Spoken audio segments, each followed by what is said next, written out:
దీప్ గారు మీ దగ్గరికి వద్దాం. ఏంటి ఈ మధ్యలో చూస్తూ ఉన్నాము ఈ ఎమ్మెల్సీ ఎన్నికల విషయంలో వస్తే పదే పదే కేటీఆర్ హరీష్ రావు అదే కామెంట్ చేస్తున్నారు. కేంద్ర పాలిత ప్రాంతాన్ని చేయబోతున్నారు, హైదరాబాద్ను మనం హైదరాబాద్ను కాపాడుకోవాల్సిన అవసరం ఉంది అంటున్నారు. అలాంటిది ఉందా?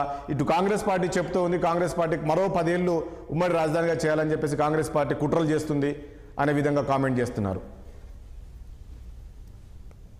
గుడ్ మార్నింగ్ మీకు ప్యానెల్ లో ఉన్న ప్రజలకు. ఇప్పుడు ఈ డిబేట్ మీకు జ్ఞాపకం ఉంటే తెలంగాణ బిల్లు ఇంట్రడ్యూస్ అయినప్పుడు పార్లమెంట్ లో కూడా ఈ చర్చ వచ్చింది. దీన్ని రాయల్ తెలంగాణ చేద్దామని ఒక ప్రపోజల్. అప్పుడు అసదుద్దీన్ ఓపెన్ అడిగాడు దీన్ని రాయల్ తెలంగాణ చేయండి అని.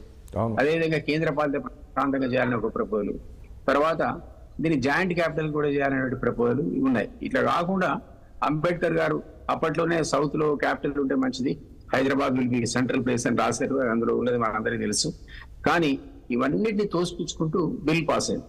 10 years కే జాయింట్ క్యాపిటల్ ఉంచిన తర్వాత కూడా మనం చూస్తాం టీడీపీ హార్డ్లీ 2 years ఉంది.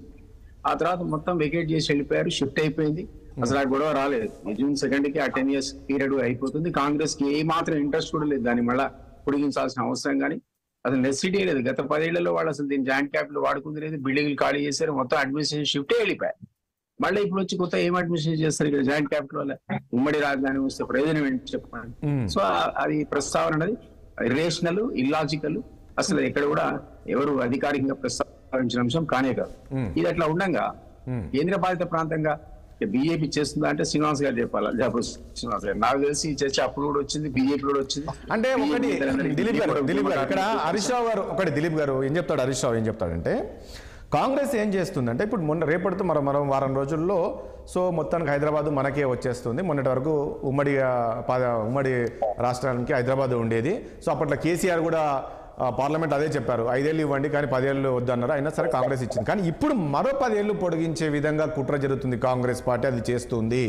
రేవంత్ రెడ్డి దానికి కూడా సానుకూలంగా ఉన్నారు అదే కామెంట్. ఈజ్ ఇట్ పాసిబుల్ అంటున్నా. అప్పుడు ఆయన 5 ఏళ్ళు ఉండి 10 ఏళ్ళు అన్నప్పుడే ఆ 10 ఏళ్ళు ఉంచితే నేను ఏం చెప్తున్నా అంటే ఒక్క 2 years కూడా లేరంటున్నా.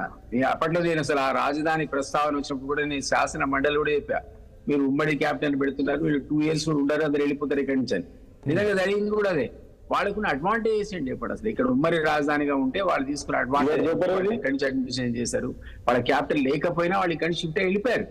సో ఇప్పుడు కొత్తగా మన కాంగ్రెస్ ఏ విధమైనటువంటి ఆలోచన లేదు, దానివల్ల లాభము లేదు, మనకు వచ్చేటువంటిది ఏమీ లేదు, పైసా లాభం లేదు తెలంగాణ ప్రాంతానికి. కాబట్టి ఇది అన్నెసరీ డిబేట్, ఇది కావాలని కాంట్రవర్సీ క్రియేట్ చేసి అనుకుంటారా దిలీప్ గారు? వాళ్ళు ఎందుకు అనుకుంటారు? ప్రజల్లో ఈ అనుమానాలు ఖచ్చితంగా ఉన్నాయి. ఎందుకుంటుంది ఇప్పుడు సరే మనం ఈరోజు డిబేట్ పెట్టాలని తెలుసు, కానీ బయట చాలా మంది అనుకుంటున్నారు ఇది మళ్ళీ కేంద్ర పాలితం చేయబోతున్నారు, రెండో రాజధాని కూడా చేయాలని చూస్తున్నారు, ఢిల్లీ తర్వాత సెకండ్. ఎందుకంటే ఇది అన్ని ప్రాంతాలకు దగ్గర ఉంది, అన్ని రాష్ట్రాలకు మధ్యలో ఉంటుంది హైదరాబాద్ కాబట్టి. అదో విధంగా సేఫెస్ట్ ప్లేసు, క్లైమేట్ విషయంలో కూడా హైదరాబాద్ సేఫ్గా ఉంటుంది, అన్ని రకాలుగా అనుకూలంగా ఉంటుంది, ఏ రాష్ట్రం వాళ్ళైనా ఇక్కడ ఉండే విధంగా ఉంటుంది హైదరాబాద్ అని. ఇది పదే పదే చర్చ జరుగుతుంది కదా, ఇది అనవసరమైన డిబేట్ అని ఎందుకు అనుకుంటారు మీరు?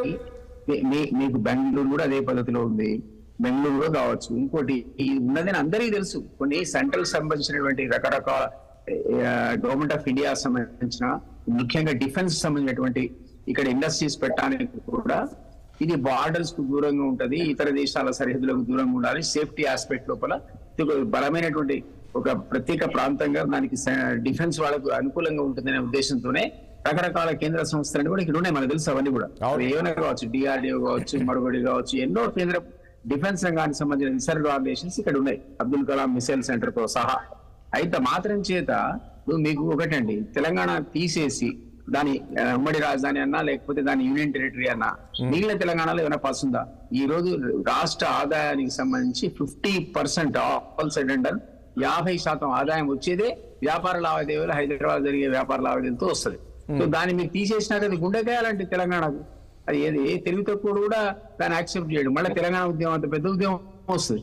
ఆ మాట మీరు కనుక అంటే నేను కేంద్ర పాలితం చేస్తా అన్నా, లేదా మళ్ళీ అట్లే ఇంకో 10 ఏళ్ళు ఉమ్మడి రాజధాని చేస్తా అంటే 3 రాజధాని మీనింగ్ లెస్ కదా.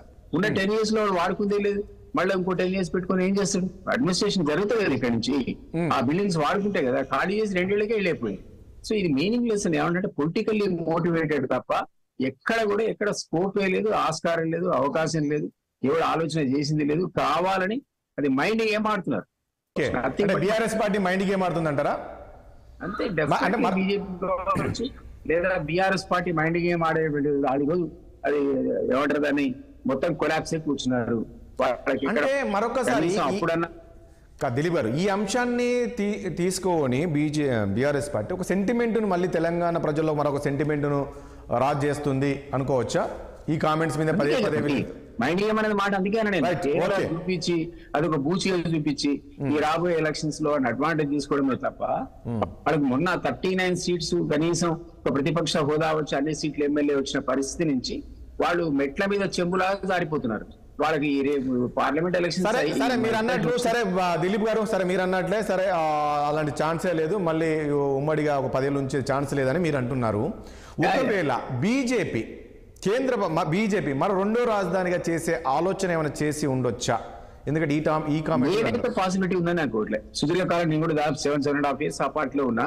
I was there as vice president for 3.5 years. Recent గా కాంగ్రెస్ రాకముందు కూడా అదే పార్టీలో ఎక్కడ ఎక్కువ కూడా ప్రస్తావన రాలే. అల్జాపూర్ శ్రీనివాస్ గారు నాకు చెప్పాలి, నేనైతే ఐ డోంట్ బిలీవ్. వాళ్ళని కూడా బ్లేమ్ చేయడం అది కరెక్ట్ కాదు. ఆ చర్చ రాదు, వచ్చినా ఎవరు ఒప్పుకోరు. అసలు తెలంగాణ ప్రాంతానికి చెందినటువంటి ఏ లీడర్ కూడా ఆయన ఏ ప్రాంతం వాడనా కానీ ఏ పార్టీ చెందిన వాడైనా అసలు హైదరాబాద్ ను జాయింట్ క్యాపిటల్ చేస్తా అన్నా, యూనియన్ టెరిటరీ చేస్తా అన్నా, రెండో క్యాపిటల్ చేస్తాను కూడా. ఎందుకంటే రెండో క్యాపిటల్ చేస్తే కూడా ఆజమాయిషి అన్నది మన ఢిల్లీ గవర్నమెంట్ లెక్క అవుతుంది. ఢిల్లీ గవర్నమెంట్ లో ఉన్న కేజ్రీవాల్ ఆయన ముఖ్యమంత్రి పేరుకి పోలీస్ కానిస్టేబుల్ ట్రాన్స్ఫర్ చేయలేడు ఆయన.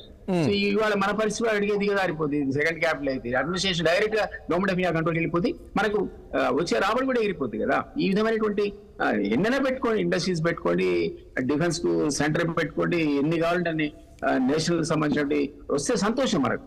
కానీ ఊరికే హోదా మార్చేసి దీన్ని సెకండ్ క్యాపిటల్ అంటాం, లేదా జాయింట్ క్యాపిటల్ అంటాం, లేదా యూనియన్ టెరిటరీ అంటాం అంటే ఎవ్వడు తెలంగాణలో ఎవ్వడు.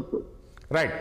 అల్జాపూర్ శ్రీనివాస్ గారు ఏం చెప్తారండి బీఆర్ఎస్ కామెంట్స్కి ఏం చెప్తారు? మరి ఏంటి బీజేపీ అధికారంలోకి వస్తే ఇలాంటి ఆలోచన ఏమైనా చేసే అవకాశం ఉందా ఏంటి? కేంద్రపాలిత ప్రాంతం చేసే అవకాశం ఏమైనా ఉంటుందా? లేక రెండో రాజు ఈ చర్చ అయితే బాగా జరుగుతుంది. ఇటు కేటీఆర్ హరీష్ రావే కాదు బయట ప్రజల్లో కూడా చాలా వరకు ఇలా అనుకుంటున్నారు.